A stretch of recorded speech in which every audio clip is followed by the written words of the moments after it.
Hello everyone, welcome to our YouTube channel devoted for civil services. तो जैसा कि मैंने कहा था उसी क्रम में आगे बढ़ते हैं। महंगाई, इन्फ्लेशन। महंगाई से आम बोलचाल की भाषा में कहते हैं और वैसे इसे मुद्रास्फीति कहते हैं। ठीक है, तो मुद्रास्फीति किसको कहते हैं?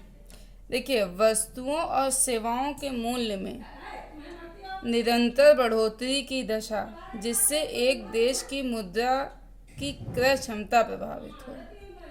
बात समझ में आई? जिससे एक देश की मुद्रा की क्रय क्षमता प्रभावित हो, उसे क्या कहेंगे? महंगाई, मुद्रास्फीति कहेंगे, इन्फ्लेशन कहेंगे। ठीक है, तो जब ऐसी कंडीशन आती है कि वस्तुओं और सेवाओं और सेवाओं के मूल्य में बढ़ोतरी होती है, तो इसे लोग क्या कहते हैं? वस्तुओं और सेवाओं के मूल्य में जब बढ़ोतरी होती है तो इसे लोग कहते हैं महंगाई। क्या कहते हैं? महंगाई है ये। ठीक है, लेकिन इस महंगाई के कारण मुद्रा की क्रय क्षमता प्रभावित होती है। मुद्रा की जो क्रय क्षमता होती है उसमें क्या हो जाती है? कमी उत्पन्न हो जाती है। प्रभावित होती है मतलब कमी उत्पन्न हो जाती है। तो ये क्या कहलाती है? मुद्रास्फीति कहलाती है। बात समझ में आई? तो मुद्रास्फीति क्या है? जो मुद्रास्फीति है, इन्फ्लेशन है, वो महंगाई का एक परिणाम होता है। क्योंकि महंगाई की वजह से क्या हुई? हमारी एक मुद्रा की क्रय क्षमता में कमी उत्पन्न हुई या प्रभावित हुई, तो उसकी वजह से जो होता है उसे क्या कहते हैं? मुद्रास्फीति कहते हैं। तो मुद्रास्फीति महंगाई का एक परिणाम है।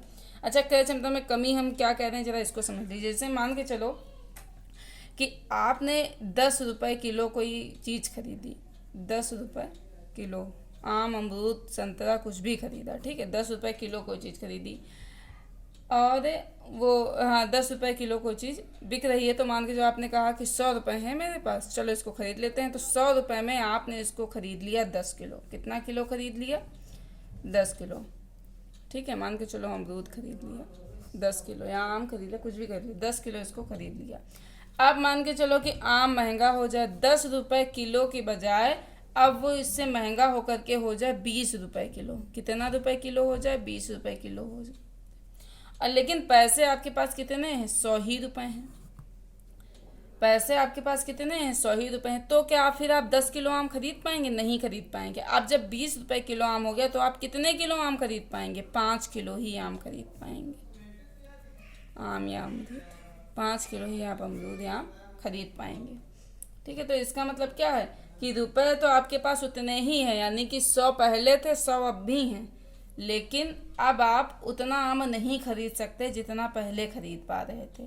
तो इसका मतलब क्या है कि इस बढ़ोतरी के कारण हमारी क्या हुई? क्रय क्षमता प्रभावित हो गई कि पहले हम 10 किलो खरीद रहे थे और अब हम कितना खरीद पा रहे हैं? सिर्फ और सिर्फ 5 किलो ही खरीद पा रहे हैं। तो इसी को क्या कहते हैं? मुद्रास्फीति, कि हमारी महंगाई की वजह से क्रय क्षमता प्रभावित हो गई। इसे क्या कहेंगे? मुद्रास्फीति कहेंगे। ठीक है, आगे देखिए।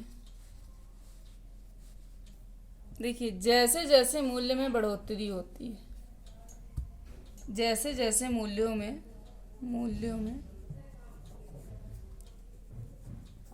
बढ़ोतरी होती है, वैसे वैसे मुद्रा की क्रय क्षमता कम होती जाती है। जैसे जैसे मूल्यों में बढ़ोतरी होगी तो क्रय क्षमता क्या होगी? परचेसिंग पावर, क्रय क्षमता कम होती जाएगी। क्या होती जाएगी? कम हो। जैसे जैसे मूल्यों में बढ़ोतरी होगी वैसे वैसे क्रय क्षमता क्या होगी? हमारी कम होती जाएगी। तो समय के साथ यदि किसी करेंसी नोट या फिर किसी कॉइन की, या तो कोई नोट हो या फिर कोई कॉइन हो, अगर इसकी क्रय क्षमता शून्य हो जाती है तो उस करेंसी, या मतलब उस करेंसी के नोट को, जो भी उसकी नोट होगी या फिर जो उसका कॉइन होगा, उसको सर्कुलेशन से ही बाहर कर दिया जाता है। सर्कुलेशन से बाहर। इतनी बात आई समझ में? आई होप आया होगा समझ में। ना समझ में पीछे बैक करके देख लीजिए।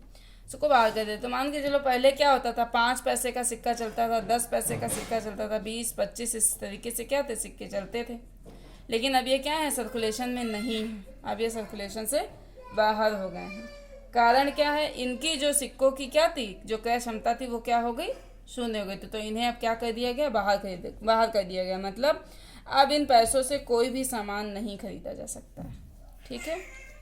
और फिर क्या होता है कि सिक्कों का जो आकार होता है, सिक्कों का जो आकार होता है उसको भी क्या किया जाता है, छोटा कर दिया जाता है। आप देखते होंगे समय समय पर पतला भी कर दिया। जैसे 5 रुपए का सिक्का याद करिए, पहले मोटा होता था, थोड़ा सा मोटा आता था, लेकिन अब देखिए 5 रुपए का सिक्का काफ़ी पतला आने लगा है। आपने अगर ध्यान दिया हो, ऐसा क्यों होता है समझिए। सिक्के जो होते क्या हैं, नॉर्मली जो सिक्के होते हैं वो किसके बने होते हैं, धातुओं के बने होते हैं। सिक्के किसके बने होते हैं, धातुओं के बने होते हैं। ठीक है। और जब वस्तुओं सेवाओं का मूल्य बढ़ता है तो धातुओं का भी क्या होता है, प्राइस बढ़ता है। अब अगर मान लीजिए 1, 2 या 5 रुपए के सिक्के में, 1 से करे 2 का 3 इस तरह मतलब सिक्के ले लो, 1, 2 या 5 रुपए के सिक्के में जिस धातु का प्रयोग किया गया, उस समय जिस धातु का प्रयोग उसमें किया गया, उस धातु के मूल्य में क्या हो गया, उस धातु का मूल्य भी बढ़ गया। यानी कि उस धातु का जो मूल्य है वो सिक्के के बाजारी मूल्य से अगर ज़्यादा हो जाता है, धातु का मूल्य बढ़ा और जो सिक्के में जितनी धातु लगी है उसका मूल्य अगर बाजारी मूल्य से अगर ज़्यादा हो जाए, उस सिक्के के बाजारी मूल्य से अगर ज़्यादा हो जाए, तो ऐसी स्थिति में लोग सिक्के के रूप में, सिक्का न चलाकर उसे क्या कहते हैं, गलाकर धातु के रूप में बेचना शुरू कर देते हैं। जैसे 5 रुपए का सिक्का है, मान के चलो, उसमें हमारी धातु लगी है 10 रुपए की, तो उसको क्या करेंगे, उसको गला करके उससे कोई और वस्तु बेचना चालू कर देंगे। जैसे ब्लेड, आपने नाम सुना होगा ब्लेड का। मान के चलो 1 रुपए के सिक्के का एग्जाम्पल लेते हैं। 1 रुपए सिक्का तो बहुत छोटा हो गया है, पहले तो काफ़ी बड़ा आता था। ठीक है। 1 रुपए का सिक्का है मान के चलो, ठीक है। इसको, पहले वाले सिक्के की बात कर रहे हैं, इसको अगर गला लिया जाए तो 3, 4 या 4 ब्लेड मान के चलो बन जाएंगी। ठीक है। अब क्या है, ब्लेड कितने की मिलती है, 1 रुपए की 1 रुपए की 1 ब्लेड मिलती है। ठीक है। अब अगर आपने 3, 4 ब्लेड बना ली, इसका मतलब क्या है, आपके पास 4 रुपए हो गए। आपके पास क्या हो गए, 4 रुपए हो गए। लेकिन अगर आपके पास 1 रुपए होगा तो आप 1 ही रुपए का सामान खरीद पाएंगे। अगर आपने इसको गला दिया, 3, 4 ब्लेड बना ली, तो आप 3, 4 रुपए का क्या कर लेंगे, सामान खरीद लेंगे। तो इसका मतलब समझ में आया। सरकार इसीलिए क्या करती है, सिक्कों को पतला और छोटा कर देती है, ताकि उसमें जिस धातु का प्रयोग हुआ है उस धातु का मूल्य उस सिक्के के बाजारी मूल्य के बराबर हो या उससे कम रहे। ठीक है, समझ में आया होगा आप लोग को। लेकिन फिर होता क्या है कि एक निश्चित सीमा के उपरांत जैसे सिक्का है तो आप उसे एकदम छोटा तो कर नहीं देंगे कि दिखे ही ना, माइक्रोस्कोपिक से देखना पड़े। तो एक समय के उपरांत, एक निश्चित सीमा के उपरांत आप किसी सिक्के का आकार और छोटा नहीं कर सकते हैं, एक सीमा तक ही आप उसको छोटा कर सकते हैं। तो मान के चलो सीमा, अब इससे ज़्यादा छोटा करेंगे तो दिक्कत होगी। तो क्या होगा, फिर इस सिक्के को और छोटा ना करके इसको सर्कुलेशन से ही बाहर कर दिया जाएगा। क्या किया जाएगा, इसको सर्कुलेशन से ही बाहर कर दिया जाता है। तो ये भी क्या है, एक मुद्रास्फीति का प्रभाव है, जैसा कि मैंने भी इससे पहले बताया। अब कैसे जाए इसको देखिए। मान के चलो वस्तु और सेवाएं क्या हो रही हैं, महंगी हो रही हैं। वस्तु और सेवाएं क्या है, हमारी महंगी हो रही हैं। करेंसी या कॉइन की क्रय क्षमता क्या हो रही है, क्रय क्षमता जिसको कहते हैं, कम हो रही है। करेंसी या जो कॉइन है उसकी क्या है, क्रय क्षमता, परचेजिंग पावर क्रय क्षमता कम हो रही है। ठीक है। वस्तु सेवाएं महंगी हो रही हैं, इसकी क्रय क्षमता कम हो रही है। तो आरबीआई की गाइडलाइन के अनुसार भारत में जो सबसे छोटा कॉइन है वो कितने का है, मालूम है किसी को? कमेंट करिए अगर मालूम है तो, वीडियो पॉज करके कमेंट कीजिए। फिलहाल मैं बताती हूँ। जो सबसे छोटा कॉइन है आरबीआई की गाइडलाइन के अनुसार वो है 50 पैसे का। आप लोगों ने 1 रुपया सोचा होगा, ठीक है, 50 पैसे का है। तो ये बात अलग है कि दुकानदार क्या कहते हैं, 50 पैसे लेने से मना कर देते हैं, लेकिन आप ऑफिशियली कोई भी दुकानदार इसे मना नहीं कर सकता है। लेकिन 50 पैसे का भुगतान सिर्फ 10 रुपए तक के ही पैसे अदा करने के लिए कर सकते हैं। 50 पैसे, अगर आप 10 रुपये आपको अदा करने हैं, मतलब 50 पैसे का जो आप भुगतान करेंगे किसी दुकानदार को देंगे तो केवल 10 ही रुपए तक देंगे। ये नहीं कि 50 रुपए देने हैं तो 50-50 पैसे के 50 रुपए दे, हाँ नहीं, केवल 10 रुपए तक ही इसको देंगे। ठीक है। और ये जो पैसे हैं ये कहीं भी आप जाइए, सरकारी दफ्तर या किसी ऑफिशियल जगह पर, अगर आप चाहें तो इसको दे सकते हैं, कोई लेने से मना नहीं कर सकता है। जो 50 पैसा है हमारा, ये हमारा क्या है, लोएस्ट डिनोमिनेशन क्वाइन, इसी को कहते हैं लोएस्ट डिनोमिनेशन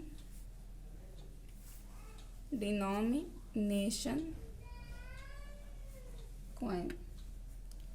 ये क्या है, लीगल टेंडर मनी है। मतलब क्या है, वो करेंसी या क्वाइन जो वैधानिक रूप से अनिवार्य है। जो 50 पैसा है ये क्या हमारा लीगल टेंडर मनी है, ये वैधानिक रूप से स्वीकार्य है सभी जगह।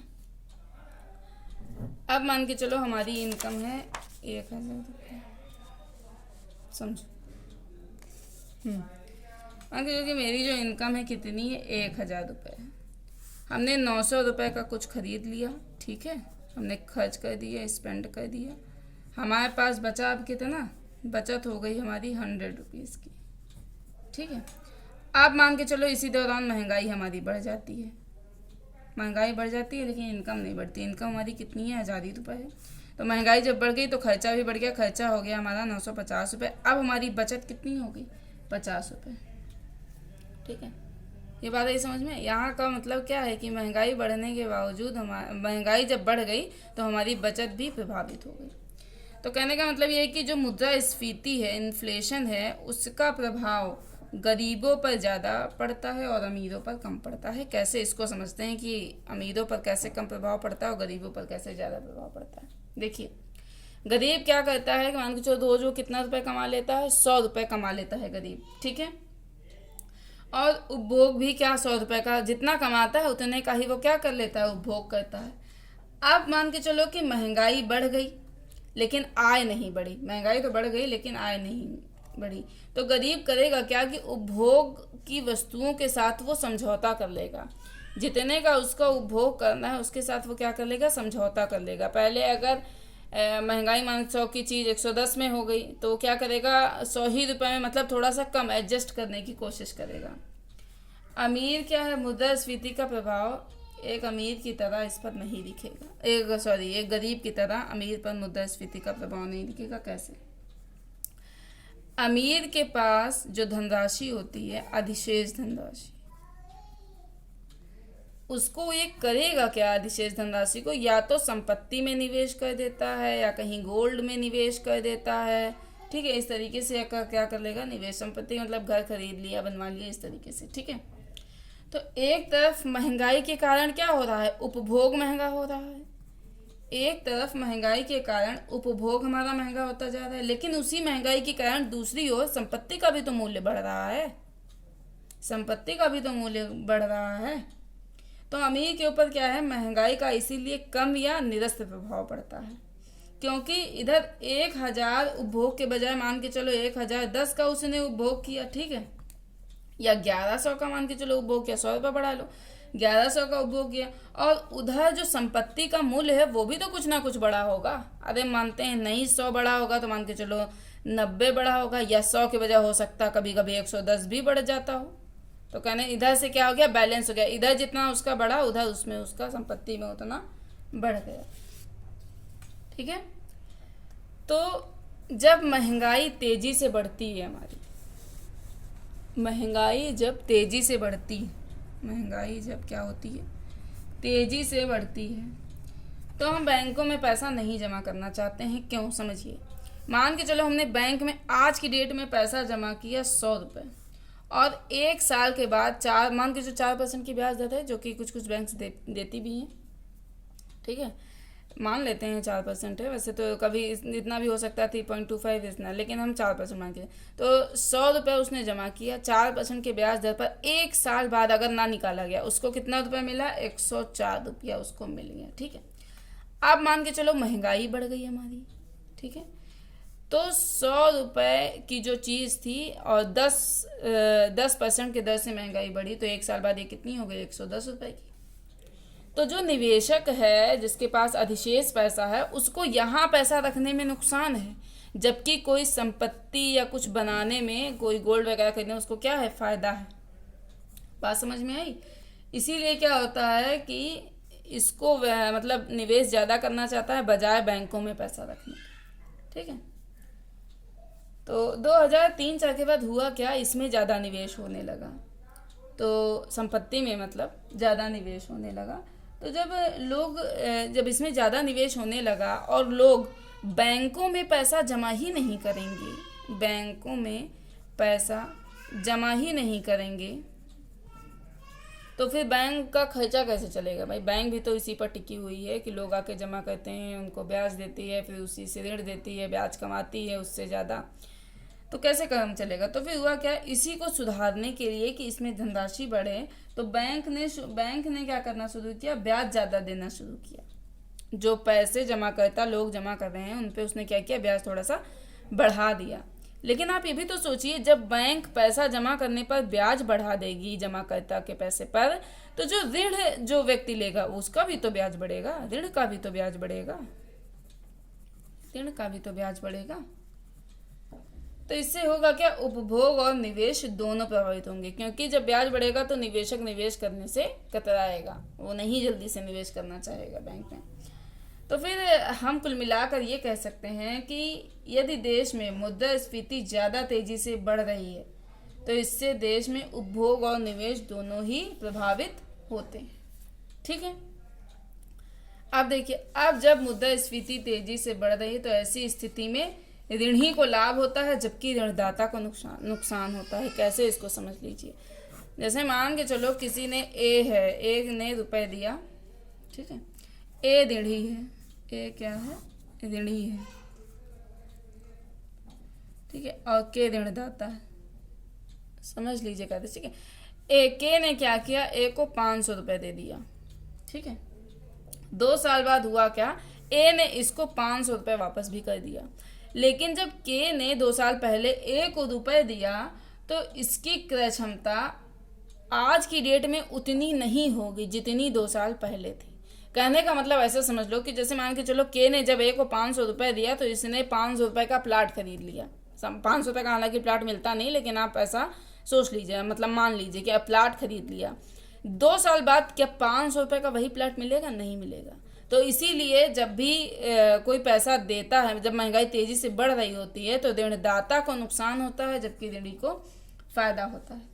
अब ये मान लो कि 100 रुपये बैंक ने ऋण दिया 10% ब्याज दर पर। इससे भी, इस तरीके से भी थोड़ा समझ लो। बैंक ने 100 रुपये ऋण दिया 10% के ब्याज दर पर। ठीक है, 1 साल बाद हुआ क्या, बैंक ने कितना रुपया वापस किया उस पर्सन को, व्यक्ति को उसने वापस कर दिया 110 रुपया। ठीक, उस व्यक्ति को वापस कर दिया। लेकिन महंगाई कितनी बढ़ी? 5% की दर से। महंगाई कितनी बढ़ी? 5% की दर से। ठीक, और बैंक ने उसको कितना वापस किया? 110 रुपये। महंगाई कितनी बढ़ी? 5 रुपये की दर से, और बैंक ने वापस किया कितना? उसको 10 रुपये। हाँ, तो बैंक, हाँ एक मिनट, इसने क्या किया, 100 रुपये लिया और 10% की दर से इसको वापस कर दिया, और ये इतना हो गया। बैंक ने सोचा कि महंगाई तो 5% ही बढ़ेगी। बैंक ने ऐसा अनुमान लगाया कि महंगाई तो 5% बढ़ेगी, तो 5 रुपये का तब भी हमारा फायदा हो जाता। लेकिन ऐसा नहीं हुआ। महंगाई कितनी बढ़ गई? बढ़ गई 12%। फिर से समझ लीजिए, एक बार रिपीट कर रही हूँ कि एक बैंक ने किसी व्यक्ति को 100 रुपये का लोन दिया 10% के ब्याज दर पर। बैंक ने सोचा कि 5% की ही तो महंगाई बढ़ेगी अगर हम मान लें 1 साल में, तो तब भी हमारा 5 रुपये का फायदा होगा क्योंकि हम 110 में दे रहे हैं। लेकिन हुआ क्या कि महंगाई कितनी बढ़ गई? 12%। तो बैंक को कितने चुकाने पड़े? 112, जबकि उसने दिया कितना? 110 दिया, तो 2 रुपये उसे अपनी जेब से चुकाने पड़े। तो बैंक को क्या हुआ? 2 रुपये का नुकसान हुआ, क्योंकि बैंक 100 रुपये का ऋण दिया, उसने वापस कितना किया? 110 रुपये ही तो वापस किया।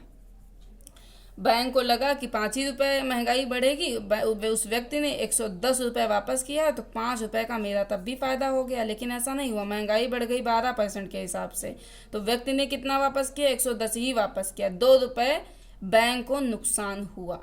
तो बात समझ में आई? तो कहने का मतलब क्या है कि जब महंगाई तेजी से बढ़ती है तो ऋणदाता को नुकसान होता है जबकि ऋणी को लाभ होता है।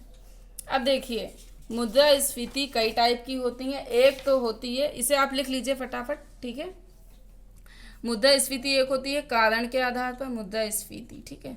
एक होती है हमारी कारण के आधार पर, कारण के आधार पर, और एक होती है हमारी दर के आधार पर।